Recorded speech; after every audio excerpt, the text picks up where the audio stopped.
Assalamualaikum warahmatullahi wabarakatuh. Waalaikumsalam warahmatullahi wabarakatuh. Alhamdulillahirrabbilalamin.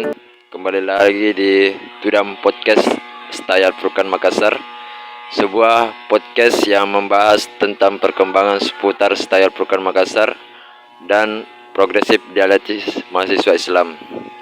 Alhamdulillah, setelah melalui masa-masa kesibukan tersendiri oleh teman-teman media, kita pada hari ini bisa melaksanakan syuting podcast.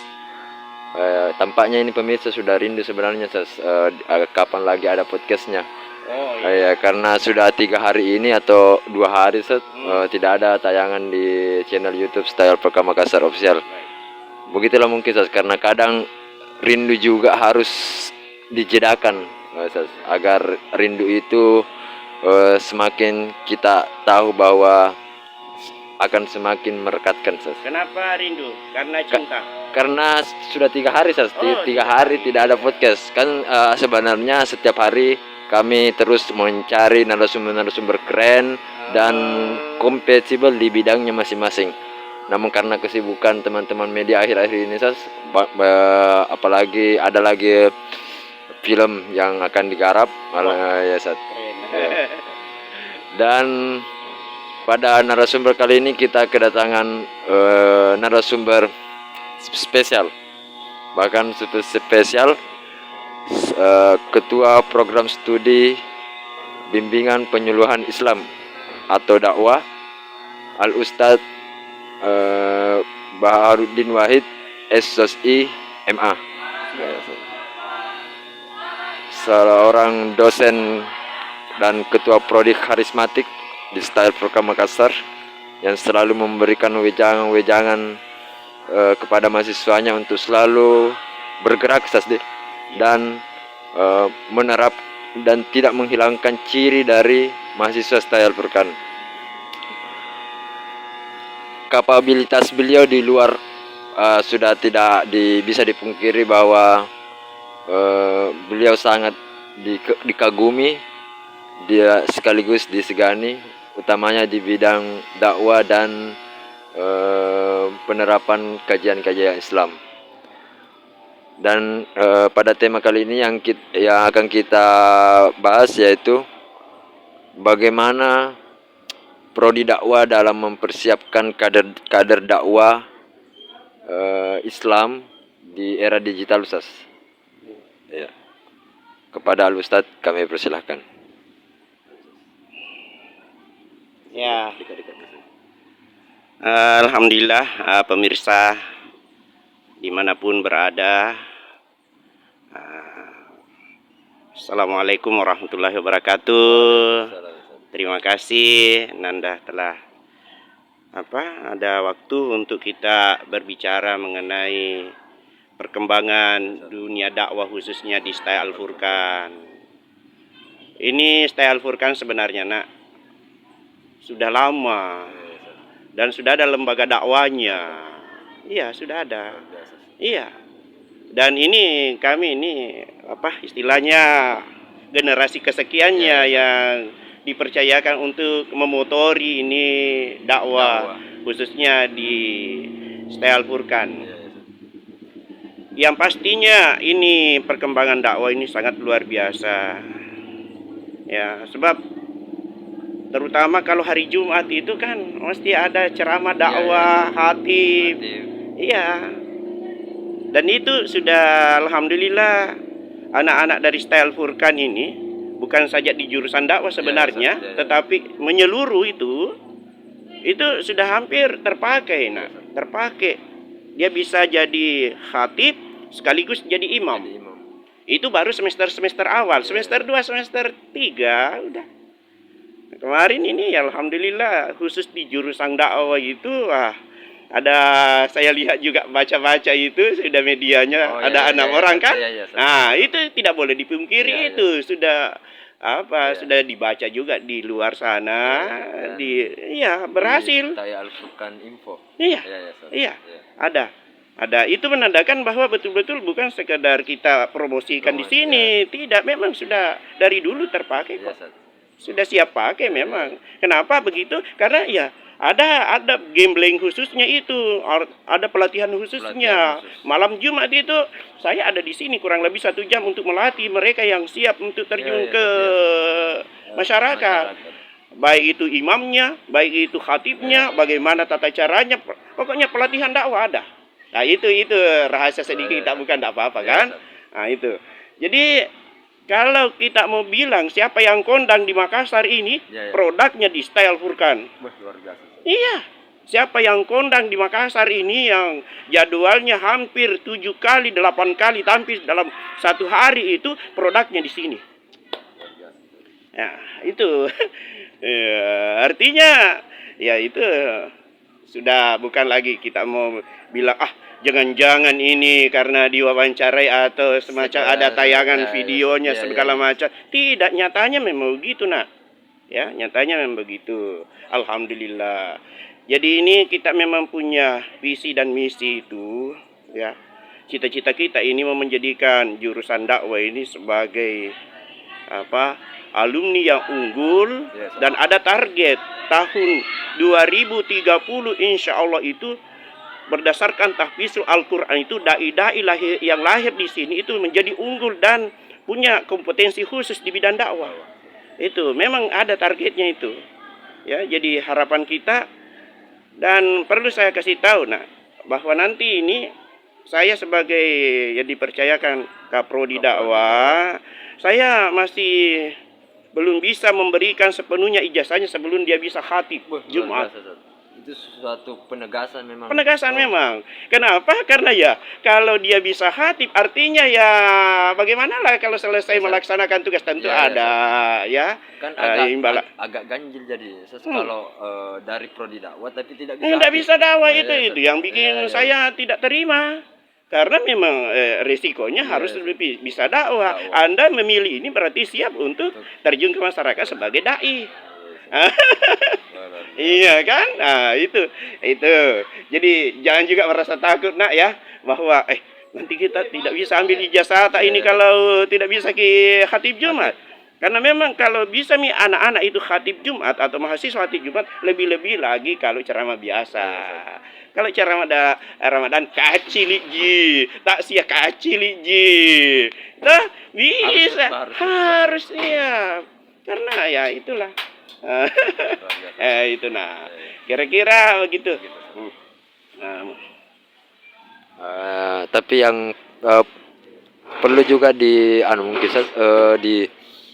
dicermati bahwa sekarang samanya masuk di era digital, ya. Dari sisi program studi dakwah Al-Furqan ini bagaimana kader-kadernya nanti ini juga menyesuaikan zaman, artinya tetap berdakwah dan bisa eksis juga di dunia ya melalui konten-konten dakwahnya. Bagaimana rencana atau harapan-harapan atau program yang akan dicanangkan nanti untuk mahasiswa ini Iya.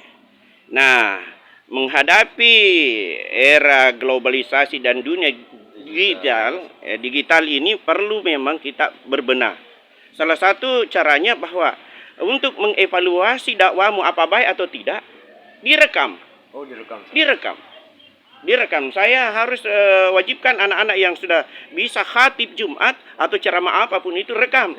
Nanti saya evaluasi. Jadi itu antisipasinya. Dan sudah alhamdulillah kalau saya lihat itu ada yang berani. Ada. Jadi bikin channel bikin channel sendiri baru dikasih masuk di anunya itu. Kita evaluasi lagi. Wah, ini anunya ini plus minusnya.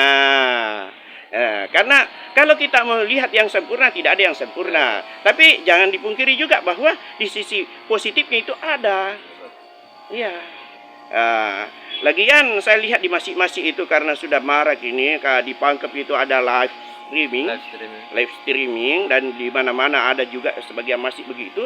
Ini menuntut kita para dai-dai itu memang siap untuk di live. Iya.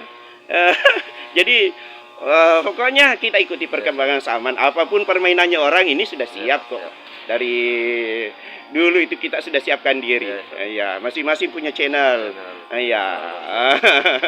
Begitu Oke. Jadi senjata dari, bisa dibilang begitu Ustaz. Iya. Senjata dari anak-anak dakwah Al-Furqan Iya. sudah siap Siap. terjun Siap. ke arena memang Ustaz. Iya. Baik Sudah. arena digital, Iya. arena real, Iya. semuanya bisa Ustaz. Sudah siap Sudah materinya, materinya. siap mental fisiknya, Wah, luar biasa, segala-galanya sudah siapkan. Iya, Ustaz. Dan itu bukan cuma dakwah, dia juga melayani mulai dari sebenarnya lahir saya bilang sampai meninggal. Anak dakwah itu harus ada di situ. Wah, luar biasa Ustaz. Ya. Jadi bisa dipromosikan Ustaz, untuk adik-adik yang mau juga terjun di bidang dakwah untuk turut mendaftar sebagai mahasiswa program studi dakwah STI Al-Furqan Makassar. Sebagai penutup mungkin Ustaz, satu hal yang dapat kita ambil hikmahnya dari pemaparan Al-Ustadz Baharuddin SSI MA, bahwa dakwah adalah yang mencakup seluruh keislaman itu sendiri Ustaz. Dan dakwah dan Islam memang tidak bisa dipisahkan ya Ustaz. Itulah tadi sedikit podcast dari kami bersama narasumber ketua program studi dakwah STI Al-Furqan Makassar.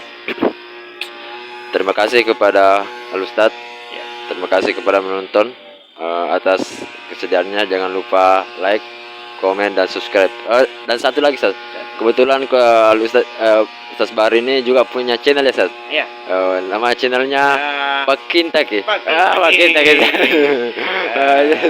Ada pesan dulu sedikit untuk adik-adik.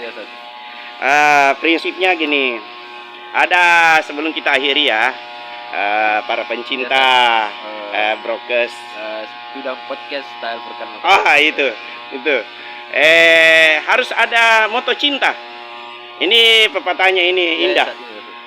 Sepahit-pahit kopi tanpa gula, lebih pahit hidup tanpa cinta. Luar biasa. Dakwah itu cinta. Seni.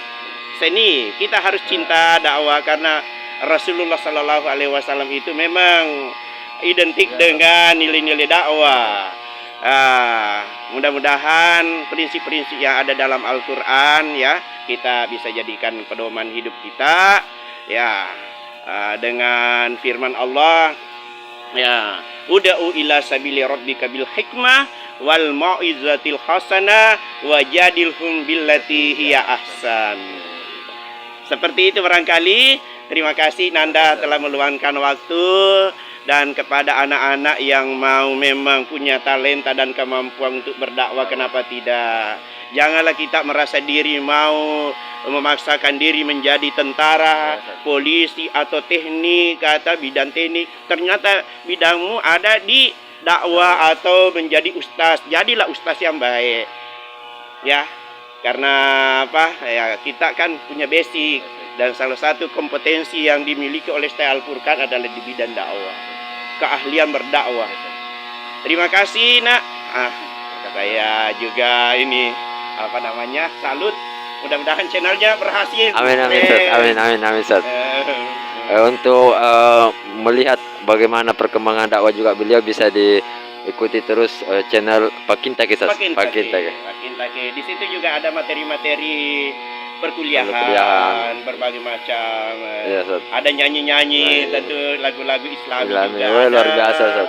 Lagu-lagu. Jadi beragam konten di dalam luar biasa. Bisa Barasanji juga. Barasanji dengan terjemahan. Ya, kebetulan juga di kampus sudah ada grup Barasanji ya. Nanti sekali-kali nanti ya. Siap. Saya janji nih, saya kalau dihubungi oleh Nanda, saya bersedia mengisi juga di Barasanji itu. Siap. Bagusnya ya kapan malam Jumat atau apa ya? Iya, siap. Biar kita memperlihatkan bahwa bukan cuma bisa ini, tapi bisa juga Barasanji, bisa juga berdakwah, bisa zikir, bisa melayani lah masyarakat. Artinya sudah menjadi rahasia umum kita bahwa mahasiswa Al-Furqan multi talenta memang. Multi talenta. Bisa. Itulah tadi, terima kasih pemirsa. Akhir kata, minallahil musta'an wa ilaihi tikan. Wallahu muwaffiq ila aqwamit thariq. Wallahu taufiq wal hidayah. Wassalamualaikum warahmatullahi wabarakatuh.